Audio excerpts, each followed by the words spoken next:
Olá pessoal, voltei aqui para conversar com vocês, muito alegrinha, muito animadinha, para trazer essa mensagem de que a Bíblia não é a palavra de Deus. E eu vou dizer isso por quê? Por qual motivo? Eu sou cartomante, espiritualista, feiticeiro, bruxo, né? Sou do jeito que o diabo gosta. O que acontece é o seguinte: quando eu falo que eu sou cartomante, talvez vocês imaginem que eu atendo apenas as pessoas que são velhas na macumba, que já são feiticeiras. E não. Uma grande parte dos meus consulentes e clientes são pessoas que estão chegando no espiritual agora. E chegando da onde? Muitas delas vieram da igreja evangélica e da igreja católica. Alguns eram evangélicos assíduos, praticantes, outros vêm de uma família muito religiosa que passou a eles valores, e o cristianismo ele é baseado em ameaça. Vão dizer que Deus é amor, mas no cristianismo Deus é ódio, né? Assim, tudo que você faz vai para o inferno, Deus não gosta, vai ser punido e tudo mais. Então, as pessoas chegam até mim com um medo verdadeiro, não é brincadeira, é medo, chega a ser pavor da Bíblia. De que elas, por agora estarem indo num caminho das entidades, dos orixás e da magia, que elas então vão para o inferno, né? E aí eu vou agora explicar que aquele livro, a Bíblia, não é um livro a ser levado a sério espiritualmente. É um livro a ser levado muito a sério politicamente. As pessoas que têm fé naquela palavra, elas há muito tempo, tá? Há muito tempo, vêm determinando neste mundo quem vive e quem morre. Então, não tenha medo do espiritual da Bíblia. Tenha medo das pessoas que acreditam na Bíblia. Elas são horríveis e já fazem mal a nós há muito tempo. Mas, agora sobre o espiritual, eu vou dizer uma coisa usando apenas um único exemplo. Quando a Bíblia foi criada, ela foi inventada, ela vai ser realmente inventada em algumas reuniões chamadas sínodos, tá? Os sínodos de Cartago. Cartago era uma grande cidade da antiguidade. Ali em Cartago, no século III, então 200 anos após de Cristo, durante esse século 200, então 257, 260 e poucos, durante algumas décadas no século III, muitos sacerdotes católicos, que a Igreja Católica já estava se erguendo, isso 200 anos após a morte de Cristo, em teoria, que ninguém tem muita certeza quando ele morreu, mas em média 200 anos depois, vão começar a se reunir para decifrar e definir o que é a escritura sagrada do catolicismo. Quando a Bíblia começa, ela vai ter mais de 100 livros, mas a maioria deles vai ser considerado errado. Então, no final dos grandes sínodos, vai se dizer que a Bíblia tem 73 livros, compilados entre livros sobre a história de Jesus, Novo Testamento, e livros sobre a vida dos judeus, mitologia judaica. Porque muitas pessoas desconhecem, mas Jesus era judeu, ele nunca negou e morreu sendo judeu. Quando ele é crucificado, na cruz é colocada uma placa escrito INRI. INRI é porque em latim o J se pronuncia como I. Então é Jesus Nazareno, Rei dos Judeus. Certo? Essa placa que é colocada ali, e Jesus, quando ressuscita, aceita. Ele é judeu, nunca deixou de ser. Então, por isso que a memória judaica vai estar na Bíblia como a palavra de Deus, do Deus antigo, o Deus antes de Jesus. Ok. Quando você tem os 73 livros, vai ter um momento, depois de muito tempo, lá, depois de milênios, aonde vai ter uma divergência na igreja e um padre, né, chamado Martinho Lutero, ele vai se revoltar e vai criar uma vertente nova, que é o protestantismo, que nós conhecemos hoje como os crentes, né? Martinho Lutero teve essa ideia, não sei para quê. Os católicos já eram difíceis naquela época. Ainda fez uma segunda vertente pior, os crentes, né?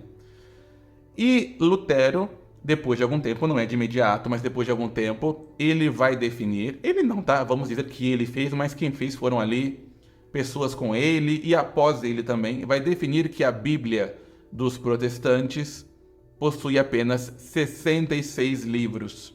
Então, vai ser limado, retirado um bom tanto da Bíblia dos católicos. O que é que significa isso? Lá em Cartago, quando eu falei que houve os sínodos, né, as reuniões, e se definiu que de mais de uma centena de livros, apenas 73 seriam a Bíblia, vocês acham que Deus desceu do céu e disse assim: eu gosto mais daquele livro. Aquele outro ali me deixa feliz. Põe. Não. Quem definiu o que seria a palavra de Deus foi um grupo de homens. Eles leram os livros e os livros que eram do interesse deles, eles deixaram. Entende? Deixaram. Então, é o interesse do ser humano. E aí, o exemplo que eu ia dar é sobre Judite. Na Igreja Católica, na Bíblia Católica, existe na Bíblia o livro de Judite, e este livro não existe na Bíblia dos protestantes, dos crentes, os evangélicos. Quando os evangélicos vão formar aí a sua nova Bíblia, retirando alguns livros, o de Judite é o primeiro a ser retirado. Por quê? Porque a Igreja Católica, ela já estava com um grupo de mulheres dentro ali que nunca chegaram ao poder máximo. Uma mulher na Igreja Católica nunca chega nem a ser padre, mas as freiras possuíam um certo poder. Você vai ver que na história do mundo, da colonização, tá, das Américas, as freiras são sempre muito presentes. As evangelizadoras, as esposas de Cristo, os conventos. Os conventos foram lugares de muito poder político, porque muitas mulheres da monarquia se refugiavam em conventos por algum tempo. A própria rainha Maria I de Portugal, uma rainha que morreu aqui no Brasil como rainha louca, ela foi ser internada não no sanatório, mas em um convento. Entende? Então, o poder político margeava mulheres católicas. Qual que é a questão? Os protestantes não curtiam muito isso. A própria Igreja Católica teve problema com isso um tempo antes, onde a figura de Maria Madalena, para eles, Santa Maria Madalena, na Idade Média, começou a ficar muito forte, porque nos escritos católicos, Maria Madalena é muito poderosa. Ela era rica, ela era a melhor amiga de Jesus. A influência dela ultrapassava a dos apóstolos. E muitas mulheres católicas começaram a pensar: se Jesus amava e respeitava Maria Madalena, que era uma mulher solteira e independente, rica, dona de si, então significa que na igreja há espaço para a mulher. E aí os bispos, os padres e o Papa olharam para aquilo, para as mulheres tomando poder e pensaram: isso não tá bom não, hein? Não tá bom não. E aí eles falaram: Maria Madalena é prostituta, viu? Em nenhuma parte da Bíblia diz que ela é prostituta. Nenhum escrito antigo diz isso. Mas eles pegaram a palavra de Deus, que é sagrada, e mentiram em cima sem nenhum problema. Se é do interesse deles, se é dos interesses dos sacerdotes cristãos, eles arrancam uma página da Bíblia e limpam a bunda como se fosse papel higiênico. Fazem isso o tempo todo. No que eu me refiro é distorção. Não é de hoje. Tanto que hoje, todo mundo que é católico, todo mundo acredita que Maria Madalena foi prostituta. Acreditam também que Maria era virgem. E vão crer nisso porque houve uma necessidade de um sincretismo. Na época em que a Bíblia começou a ser muito divulgada e Jesus Cristo colocado como a religião oficial do Império Romano, muitas cidades que eram romanas eram cidades onde haviam deusas pagãs, como por exemplo Éfeso, tá? Onde havia a deusa Ártemis, a deusa virgem, ou Atenas, onde havia a deusa Atena, que é uma deusa virgem, entende? E os romanos passaram atropelando, forçando a conversão nas aldeias e nas pequenas cidades, mas nas cidades de poder financeiro, poder monetário, cidades ricas e imponentes, que se elas se rebelassem contra o Império Romano, daria prejuízo, não houve nenhum tipo de invasão, houve o convencimento. Então, Maria, na Bíblia original e nas escrituras originais, não tem muita ênfase. Ela é agraciada com um milagre, ela é mãe do Filho de Deus e parou por aí. Agora, lá em Éfeso, vão demolir o templo de Ártemis, recolher o mármore e fazer uma igreja. E o povo de Éfeso vai dizer: cultuávamos uma deusa virgem, Não queremos cultuar um homem que morreu pregado numa cruz como marginal, porque a crucificação, para Roma, era a punição para os marginais e os bandidos. E aí a igreja vai dizer, mas ele era filho de uma virgem, e essa virgem deu à luz ao Filho de Deus, ela é poderosa. Se faz o sincretismo, Artemis vira Maria. Atena, ela é tão imponente que o templo dela nem é destruído. Porque um templo lá na cidade de Atenas, chamado Partenon, ele não era apenas um templo, ele era um cofre. Se cultuava Atena lá, o altar dela, e atrás dela o cofre com todo o dinheiro do reino. Então eram montanhas de ouro. Quando Roma toma posse ali, eles nem sequer vão demolir o templo. Eles vão apenas remover as imagens de Atena, colocar imagens de Maria no lugar e pôr uma placa. Igreja de Nossa Senhora, a Santa Virgem. E Atena já era cultuada como Palas Atena, né? Atena, a Virgem. Entende? Então faz seu sincretismo. Ué, mas a igreja, com a Bíblia original, não tem lá dizeres contra os pagãos, contra a idolatria de imagens e contra um monte de coisa? Tem. Mas se existia o interesse, então a Bíblia não vale nada. Eles vão dizer que a Bíblia é muito poderosa, os cristãos, enquanto está valendo para eles. Se não valer, não vale nada. Eles agem assim o tempo todo. E aí eu volto para Judite. Eu falei desse poderio de mulheres e tudo, só que quando existe agora os cristãos com sua nova Bíblia, eles olham para Judite e no livro de Judite, ela é uma mulher que ela vai vencer uma guerra através de um ato de violência, tá? Ela vai ser orientada por Deus a arrancar a cabeça, degolar um príncipe que era chefe de um exército, um grande general que estava ameaçando o povo de Israel.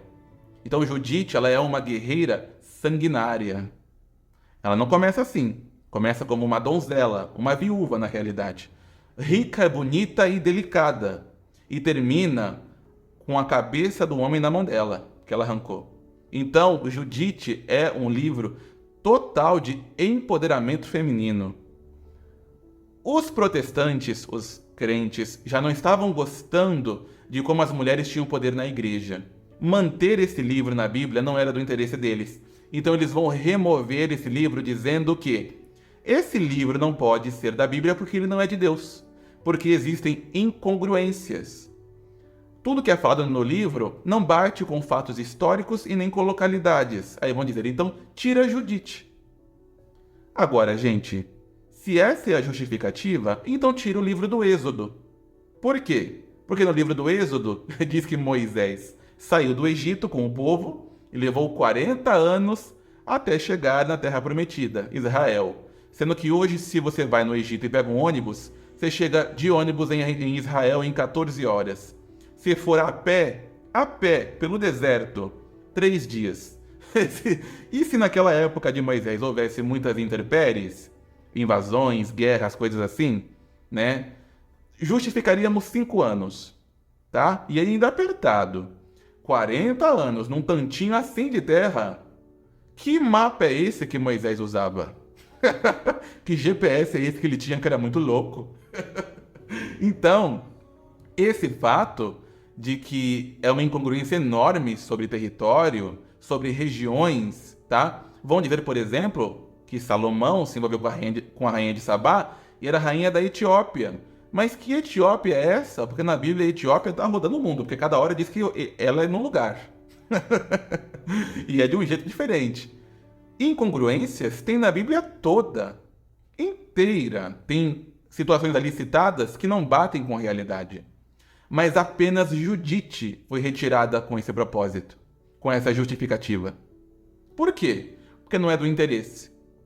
Então, o que eu falei aqui, eu estou aqui há 14 minutos falando. O que eu falei aqui para vocês é um livro tão manipulado, tão abertamente manipulado, que o espiritual nunca esteve incluído naquelas escrituras. Não desrespeitando o povo judaico, que tem ali uma parte de sua história trazida pelos cristãos e tudo e colocada ali. Não querendo ofender a eles, mas sim dizendo que, depois de tanta corrupção, a gente tem duas possibilidades. Ou assumir que o Deus dos cristãos é um palhaço, porque ele aceita todo tipo de má intenção, manipulação e sujeira, e acha ótimo, porque com tudo isso ainda dizem que é a palavra de Deus, ou que aquilo não é a palavra de Deus. Eu não acredito que Deus seja um grande palhaço, não acredito que ele é isso. Então a minha segunda opção é entender que aquele é um livro dos homens. O livro do Apocalipse, que vai ser dito que é as condenações, tá? Que João viu, né? Tem até um hino evangélico, né? João viu, aí cita-se que ele viu um monte de merda. O que acontece? O livro do Apocalipse nunca foi sobre o fim do mundo, vocês sabiam? Nunca foi. Quando João, o apóstolo João, está preso e escreve as cartas dele, inclusive escreve o Apocalipse, ele estava sendo preso e torturado por Roma, tá? Então ele vai fazer uma profecia para a queda do Império Romano. Ele faz a profecia, o livro do Apocalipse, todo para que Roma caísse. Só que tem um momento, algum tempo depois, em que Roma se torna cristã. E agora, como é que Roma iria divulgar um livro que dizia que ela mesma iria cair? Então, muda-se o assunto. Não é o fim de Roma, agora é o fim do mundo. De fato, o livro do Apocalipse se cumpriu. Talvez João fosse de fato um profeta. Porque Roma caiu. Do jeitinho que ele falou. Qual das partes da Bíblia, do Novo Testamento, cita profecias de fim do mundo? Originalmente, nenhuma fala daquilo. Assim como Jesus Cristo em nenhum momento fala de homossexualidade. Vai se mencionar isso no Antigo Testamento como fato histórico. Entende? Mas, lá no Antigo Testamento, quando se fala de homossexualidade, junto se fala de uma série de comportamentos. Por exemplo, lá vai se dizer que se uma pessoa que era judia, ela não poderia usar uma vestimenta onde houvessem dois tipos de tecido. Entende? Isso foi totalmente ignorado. Os cristãos, eles pensam, isso é besteira, isso é coisa da época. Mas logo abaixo, junto com essa informação, está questões sobre homossexualidade. Por que a primeira parte do texto é coisa de época, é besteira? A segunda não. Porque eles querem. Não é sobre o que Deus falou. Porque se fosse a palavra de Deus, cada vírgula, cada letra daquele livro seria respeitado com fidelidade. E não é. Não é. Entende? Os mandamentos, sabe lá na Bíblia, quando que foi quando que um mandamento foi quebrado? Moisés, em algum momento, ele vai subir no monte e desce do monte com as tábuas da lei, com os 10 mandamentos. E um dos 10 mandamentos diz, não matará. Aliás, não matarás, né? Corta para 24 horas depois, e Israel na guerra matando todo mundo. E aí você entende que o não matarás não é verdade. É não matarás, o líder político dizendo, você não vai matar as pessoas que eu gosto.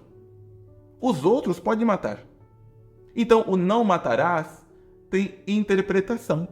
Está escrito lá, né, em algum lugar da Bíblia, que agora não vou me lembrar, que você não pode derramar o sangue de alguém sem certezas, sem provas. Então, durante a Inquisição Católica, eles torturavam as pessoas, as bruxas, com afogamentos e com morte por queima. Por quê? Porque não podia se cortar a pele de alguém. Não podia derramar sangue. Então, eles deram a volta e mataram do mesmo jeito. Que palavra de Deus é essa, gente? Que os próprios cristãos tratam como se fosse uma grande besteira? Então, vocês acham mesmo que alguma coisa daquele livro os condena ou os absolve? Não condena ninguém. Não absolve ninguém. É um livro perigosíssimo para pessoas de cabeça fraca. Eu entendo que alguns de vocês saíram do cristianismo e estão ainda voltados para isso. Acreditam nisso porque a lavagem cerebral é muito forte, já que é um livro de manipulação política.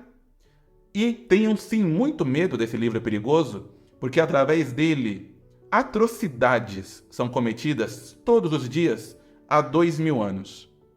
Mas não tenham medo dele na espiritualidade. Nenhuma palavra escrita ali conta para o seu avanço espiritual. Infelizmente, hoje em dia, a Umbanda ela ainda se mantém cristã e ainda se mantém olhando muito para a Bíblia, infelizmente. Não todas as Umbandas, ainda bem, tem as mais conscientes, mas uma parte ainda se mantém, o que é um erro muito grande. Porque a Bíblia não salva você e nem te condena. Sabe o que é que salva você? Se você tiver um coração bom.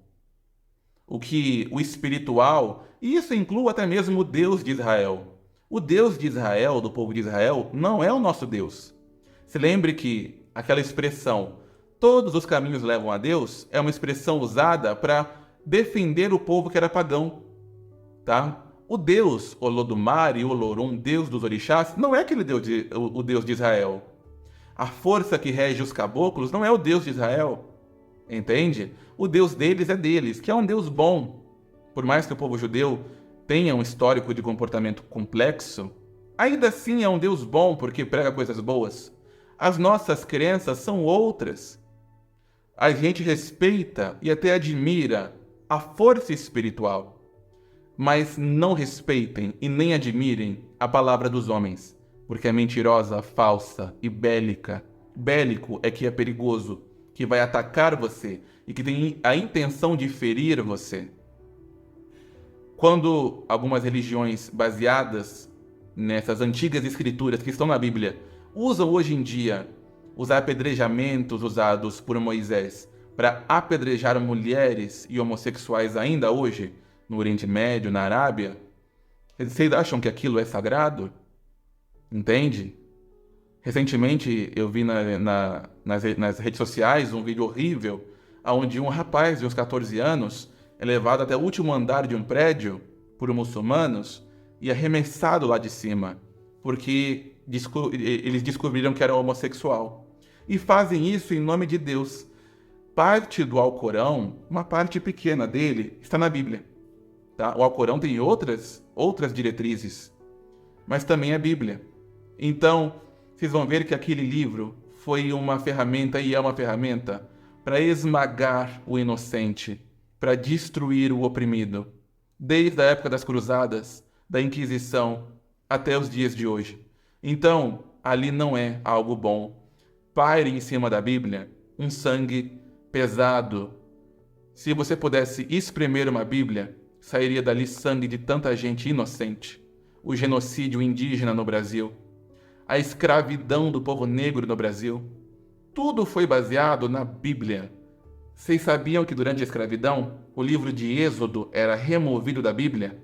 Porque os escravos tinham que aprender a Bíblia, os que tinham o luxo de poder ler, que eram pouquíssimos, muito poucos. A maioria se manteve sem instrução a vida toda. Mas alguns pouquinhos que ou se alforriavam ou tinham esse luxo, tá uma extrema minoria, davam a eles uma Bíblia onde o livro do Êxodo, que é um livro contra a escravidão, ele não estava ali, para que o escravo não pensasse algo diferente. Porque o escravo tinha que pensar, baseado na Bíblia, que Deus queria que ele fosse escravo. Por isso a escravidão vai se manter por 400 anos aqui, pela Bíblia. Entende? Existem muitas pessoas luteranas, fundadores de muitas igrejas cristãs, que eram escravocratas. Certo? É complicado. Então, alivie o seu coração. Eu dei aqui muitas explicações, porque eu não poderia dizer assim, não crê na Bíblia e pronto.